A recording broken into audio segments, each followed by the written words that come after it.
जब कुदरत अपना असली रूप दिखाती है तो इंसान की रूह कांप जाती है। ऐसा ही कुछ हुआ था 3 अमेरिकन सैनिकों के साथ। जब ये लोग अपना मिशन पूरा करके वापस लौट रहे थे तब इनके पायलट को रास्ते में नींद आ गई। जब पायलट की आंख खुली तब तक बहुत देर हो चुकी थी। ये तीनों विशाल समुद्र में खो चुके थे। उनका फ्यूल भी अब खत्म होने लगा था। अब उनके पास कोई और रास्ता नहीं बचा सिवाय समुद्र में क्रैश होने के। अब जिंदगी और मौत के बीच एक जंग शुरू हो गई। इस कहानी को चाहे आप दुनिया का सबसे बड़ा चमत्कार कहे या मानव इतिहास की सबसे बड़ी घटना, लेकिन इसे सुनकर आपकी रूह कांप उठेगी। कहानी की शुरुआत होती है सन 1942 में, जब वर्ल्ड वॉर 2 के दौरान जापान और अमेरिका के बीच भयंकर युद्ध चल रहा था। तब जापान ने अमेरिका के पर्ल हार्बर मिलिट्री बेस पर अटैक किया और इस अटैक के बाद अमेरिका किसी भी कीमत पर जापान से बदला लेना चाहता था। इसलिए यूएस ने साउथ पैसिफिक ओशन में मौजूद जापानी पनडुब्बियों को नष्ट करने के लिए कुछ टॉर्पीडो बॉम्बर एयरक्राफ्ट को भेजा। इन्हीं में से एक एयरक्राफ्ट ऐसा होता है जिसके अंदर 3 लोग बैठे होते हैं, पायलट हैरोल्ड, बॉम्बडियर यानी बॉम्ब फेंकने वाला टोनी और रेडियो मैन जीन। जब ये अपना मिशन पूरा करके वापस आ रहे होते हैं तब किसी कारण से वे लोग रास्ता भटक जाते हैं। इनका फ्यूल टैंक भी अब धीरे धीरे खत्म हो रहा होता है। जीन लगातार रेडियो से संपर्क करके रास्ता जानने की कोशिश कर रहा होता है, मगर तभी उसे रेडियो से जापानीज आवाज सुनाई देती है। हड़बड़ाहट में जिन रेडियो का तार निकाल देता है और मोर्स कोड के जरिए उनकी लोकेशन का इमरजेंसी सिग्नल भेजता है। लगातार कम होते फ्यूल को देखकर उनका पायलट हैरोल्ड जिन को रेडियो से एक बार फिर से कोशिश करने के लिए कहता है। जिन तार लगाकर संपर्क जोड़ने की कोशिश करता है लेकिन कोई फायदा नहीं होता। हैरोल्ड के पास अब फ्यूल की कमी के कारण समुद्र में लैंड करने के अलावा कोई और रास्ता नहीं होता। वो एक लाइफ बोट को नीचे ड्रॉप करता है और जैसे तैसे अपना प्लेन लैंड कराता है। खराब लैंडिंग के कारण प्लेन डैमेज हो जाता है और डूबने लगता है।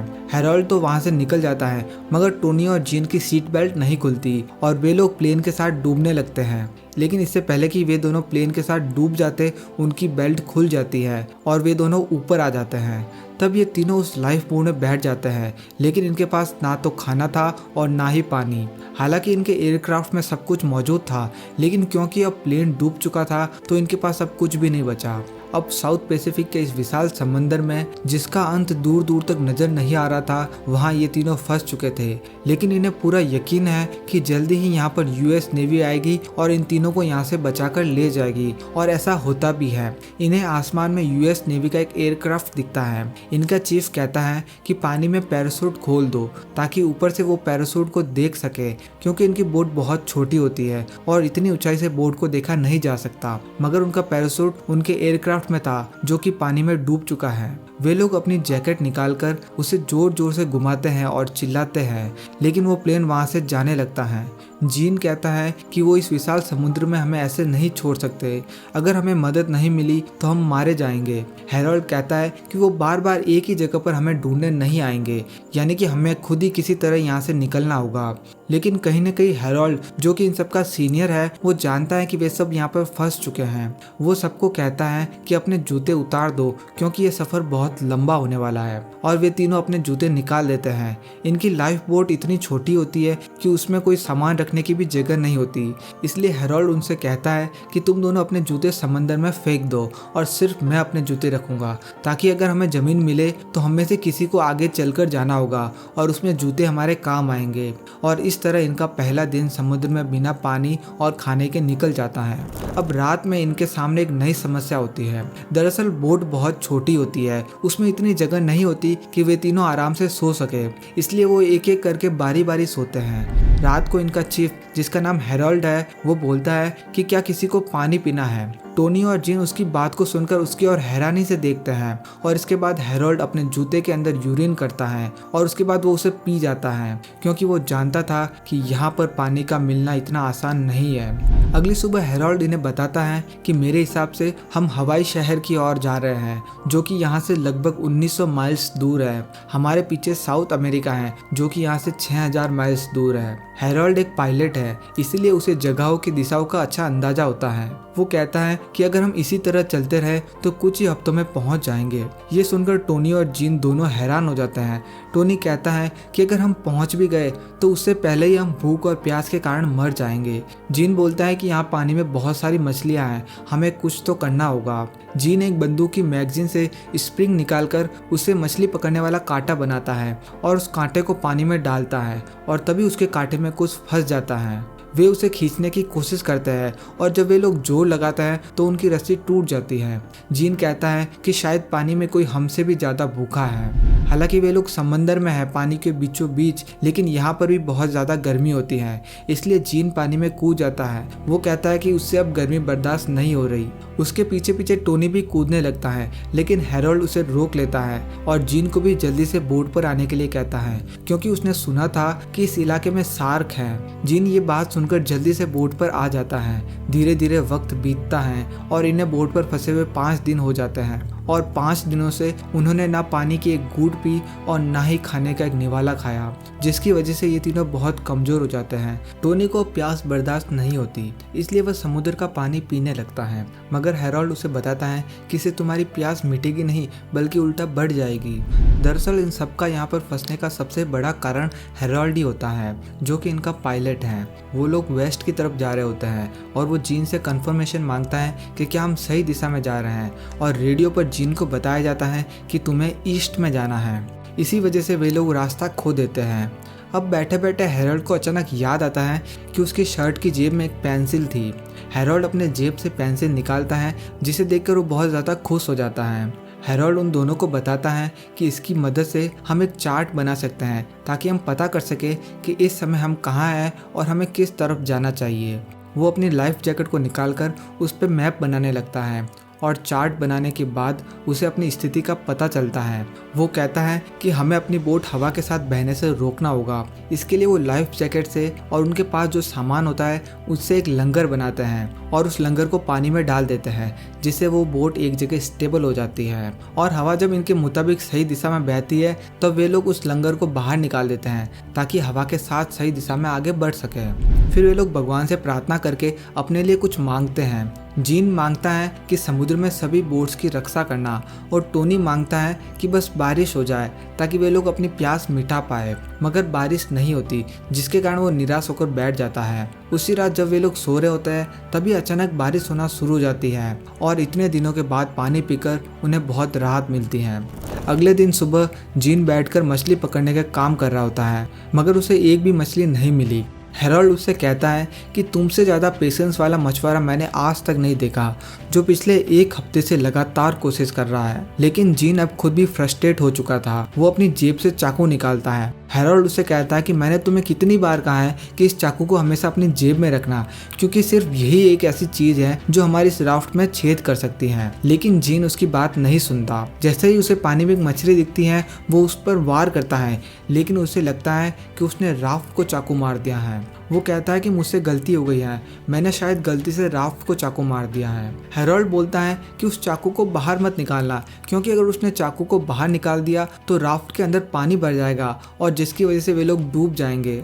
लेकिन तभी जीन देखता है कि उसने चाकू एक शार्क मछली के बच्चे को मारा है और वे लोग उसे राफ्ट के ऊपर खींच लेते हैं। इसके बाद वे लोग मिलकर उस शार्क के बच्चे को मार देते हैं और उसके पेट से कई सारी छोटी मछलियां भी निकलती हैं और इस तरह पूरे 1 हफ्ते बाद इन्हें कुछ खाने के लिए मिलता है, जिससे उन्हें थोड़ी सी ताकत मिलती है। मगर कुछ देर बाद उनके राफ्ट के चारों ओर शार्क घूमने लगती है। दरअसल जब उन्होंने शार्क के बच्चे को मारा तब उसका थोड़ा सा खून पानी में गिर गया और उसी को सूंघते हुए शार्क राफ्ट की ओर आने लगे। लेकिन कुछ देर बाद वो सारे शार्क वापस चले जाते हैं। वे तीनों अब खाना भी खा चुके थे, बरसात का पानी भी पी चुके थे, लेकिन जैसे जैसे दिन बीतते गए धीरे धीरे वे लोग फिर से कमजोर होने लगे।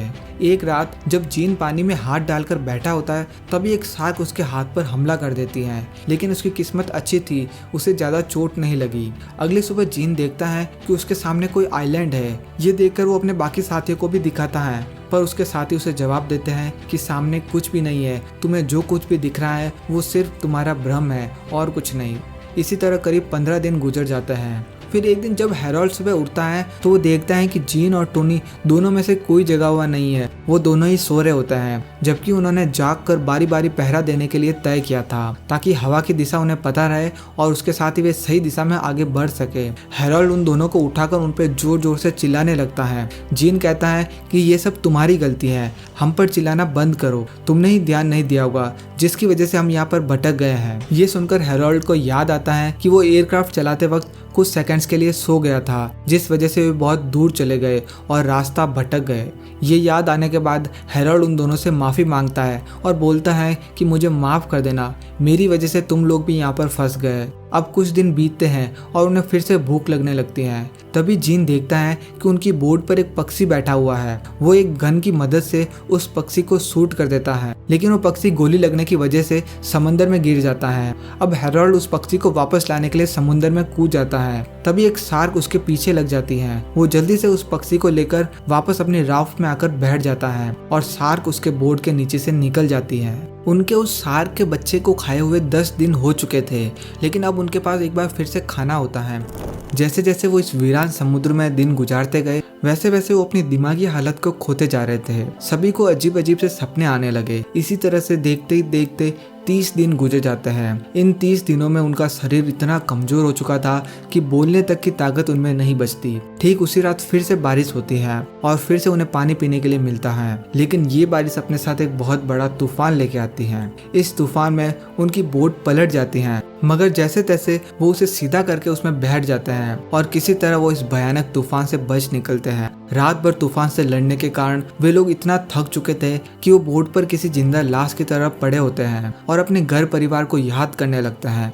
टोनी उठकर उनसे कहता है कि इतना दूर आकर मैं अब इतनी आसानी से हार नहीं मानने वाला हूँ। वह अपने हाथ की मदद से ही बोट को चलाने की कोशिश में लग जाता है। उसे देखकर जिन और हैरोल्ड भी पानी में हाथ डालकर बोट को चलाने लगते हैं, लेकिन चाहे वो अपने आप को कितना भी मोटिवेट क्यों न कर ले, मगर इनके शरीर में अब बिल्कुल एनर्जी नहीं होती और 34 दिन के बाद अब ये पूरी तरह से बेहाल हो चुके हैं। तब टोनी कहता है कि मैंने एक सपना देखा जिसमें मैंने एक बहुत बड़ा हरा खेत देखा। हैरोल्ड उससे कहता है कि मैं ये सपना 2 बार देख चुका हूँ। इसके बाद हैरोल्ड अपने हाथों से थोड़ा थोड़ा समुद्र का पानी पीने लगता है, क्योंकि अब उसने मान लिया था कि वे लोग यहाँ से जिंदा बचकर नहीं निकल सकते। और तभी उसके सामने लेटा हुआ जिन कहता है कि मुझे सामने कुछ हरा हरा दिख रहा है। और जब वे तीनों उठकर देखते हैं तो सामने एक आइलैंड होता है। इस आइलैंड को देखकर उनमें एक बार फिर से जीने की उम्मीद आ जाती है। वे तीनों मिलकर नाव को आइलैंड की तरफ ले जाने की कोशिश में लग जाते हैं। कुछ घंटों की कोशिश के बाद वे लोग उस आइलैंड पर पहुंच जाते हैं। करीब 34 दिनों के बाद उन्हें एक सूखी जमीन नसीब हुई। उस आइलैंड पर दूर तक जाने के बाद उन्हें कुछ झोपड़ियां नजर आई। वो तीनों उन झोपड़ियों में चले जाते हैं और इस तरह मुश्किल भरे सफर को खत्म करके वे तीनों 20 फरवरी 1942 को इस पुका पुका नाम के आइलैंड पर पहुंच जाते हैं। इन तीनों के लिए भले ही सफर मुश्किलों भरा रहा, लेकिन ये हमें कुछ सीख दे गए। चाहे लाइफ में कितनी भी मुश्किलें क्यों ना आए, हमें कभी भी हार नहीं माननी चाहिए और ना ही जीने की आस छोड़नी चाहिए। कुछ इसी तरह की कहानी एरन रॉल्स्टन की भी है। जब वो अकेले ही अमेरिका की गहरी घाटियों में फंस गया, उसका हाथ एक भारी चट्टान के नीचे दब चुका था और वो वहाँ पूरे 127 घंटे तक मौत और जिंदगी के बीच लड़ता रहा। भूख प्यास उसे मौत के और करीब धकेल रही थी और आखिरकार जिंदा बचने के लिए उसे वो कदम उठाना पड़ा जिसे सुनकर आपकी रूह कांप उठेगी। अगर आप भी जानना चाहते हैं कि एरन ने वहाँ से निकलने के लिए क्या किया, तो आप हमारी वो वीडियो भी देख सकते हैं। उसे देखने के लिए इस वीडियो को एक लाइक और चैनल को सब्सक्राइब करके आपके सामने इस वीडियो पर क्लिक कर दीजिए। मैं आपसे उसी वीडियो में मिलता हूँ। तब तक के लिए धन्यवाद।